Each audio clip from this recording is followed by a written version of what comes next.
Two of them were kind of minor conversations, but they were just images that we kept seeing coming up, or things we kept seeing coming up. One is pets. And pets have been a part of childhood since children have been around. And so they're just a handful of things, really just very interesting depiction of pets. I mean, the wonderful painting with the fawn that Shirley was a pet.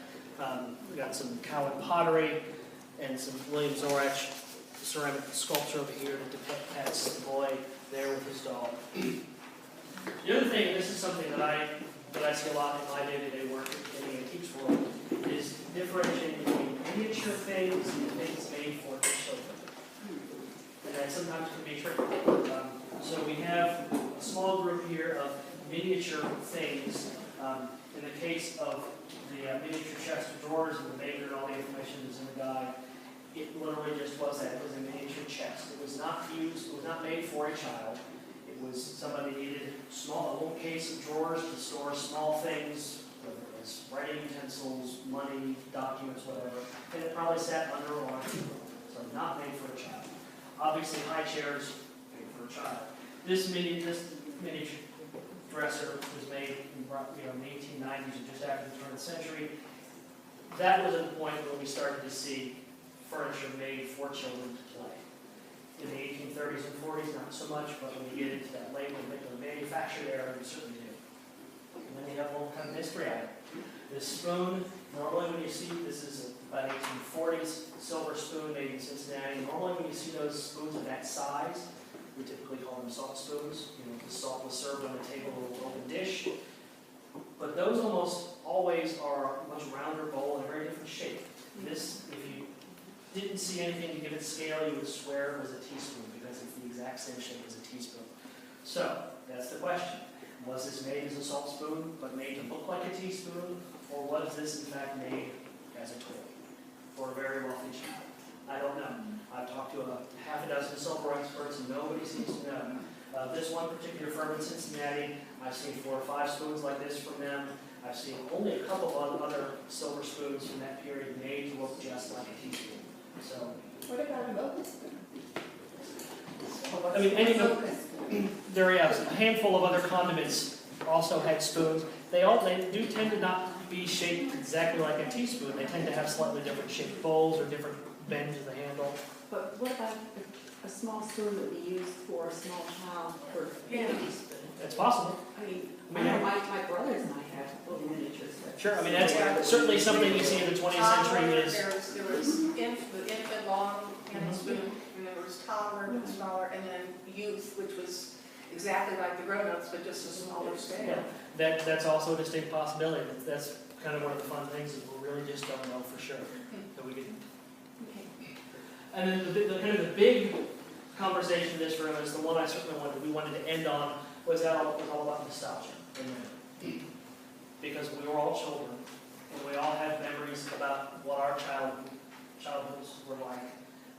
And there's always a mixture of truth and rose-colored nostalgia in how we remember our childhood.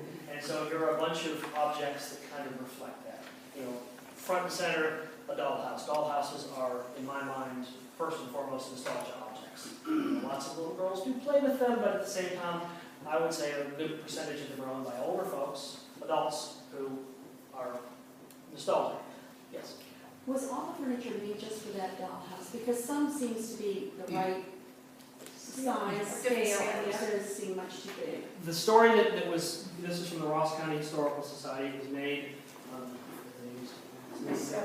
Doris Walker in the 1970s. It was modeled after her grandparents' house, which is pictured right here. They were told everything was made by her or somebody in her family.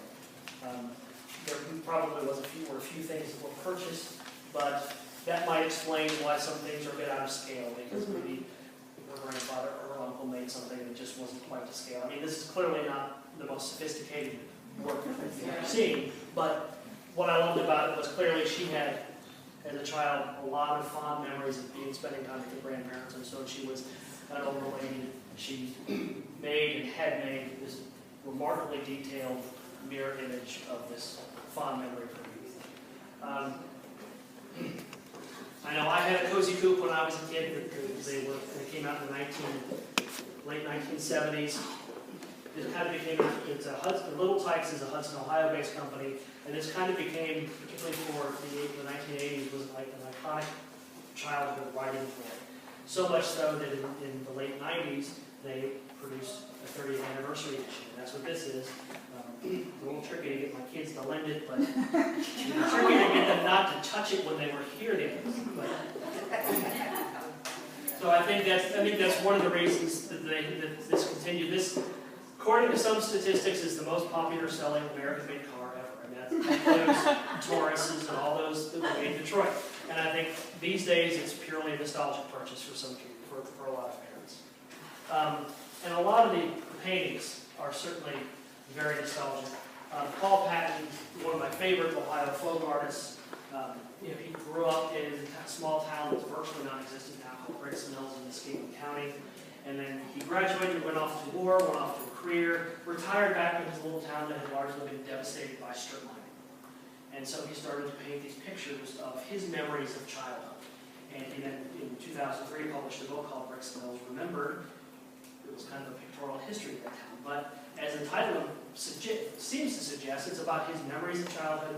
Even some of his friends and neighbors who grew up near him say, he was a little nostalgic in some of his paintings. It wasn't exactly like that.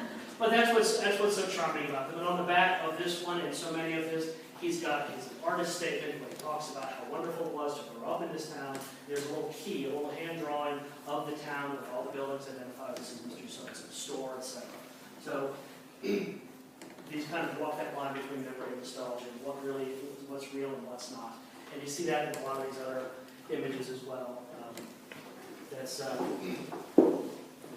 Frank Wilcox, he was a Cleveland School artist, and that's his version of an event that happened when he was growing up in Brecksville. So how much is true and how much is not. But when we think about memory and nostalgia, a lot of us tend to want to lean towards that nostalgic side of thinking about our childhoods because it's happier. But the fact is, over the past 200 years, for some kids, childhood has not been happy. It's been hard, it's been difficult. And we have Edward Edmondson's painting, the Temperance Lecture. So in the period, it was as much social commentary as anything, but today we can look at it as a pretty bleak reminder that sometimes being a kid is tough. Likewise, the photograph on the stand there of a couple of mine workers who were probably in their early teens. For some kids, you got to be 10, 11 years old, you worked in the mines, you worked in the fields, you left school, you started working. It wasn't easy. I think that's, again, an important part of the conversation when we think about memory and nostalgia of our childhood, or all of our childhoods, is it's not always easy. And certainly some of the kids who come through here may not be having the best childhood for whatever reason. And so I think hopefully some of the kids, or some of the adults who are bringing those kids through here can have that conversation with them and show them that their struggles may be unique to them, but struggling certainly isn't unique to them in the context of Ohio childhood. I'd just like to make a note of the mining machine. My husband worked at Jeffrey Mining Machine in Columbus, and that's one of their mining machines. They're no longer in existence, but Yeah, that was a key piece of equipment to help get coal out faster. But they were usually working in such tight spaces that's why the kids were working, because they were small.